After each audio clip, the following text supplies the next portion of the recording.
আমি একটু আগে একজনকে 50 টাকা দিয়ে কিনে আনছি। কাটতে কিনছেন না, তাহলে আপনি কিনে আনছেন বা নাম বলবেন না আমাদেরকে? সবাই তো অবৈধ ব্যবসা করে। কারা করে? আমি নাম বললো আমাকে মারে, পরবর্তীতে আমাকে আসতে দেন এমনি ঢুকে দেয়। এটা বলতে চান আপনারা? এখন কি এরকম কি ঢুকাই দিছে? দিছে কে বা কারা? আমি তো এটা বলতে পারবো না। ঢুকাই দিছে আমাকে মারি ফেলতো আমি বললে। আপনি তো বলতে পারেন, মিডিয়ার সামনে বলতে পারেন। না, এই যে আপনার টয়লেটে ইয়া পাওয়া গেছে, যে আপনি নিজেই দরজা অনেকক্ষণ খুলতে দেরি করছেন, যে ইয়াবার কাগজগুলো পাওয়া গেছে, এগুলো কার?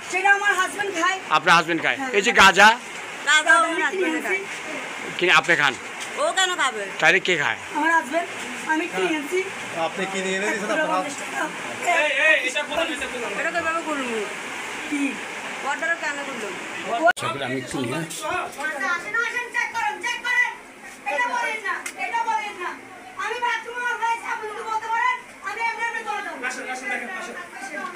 আচ্ছা ইয়া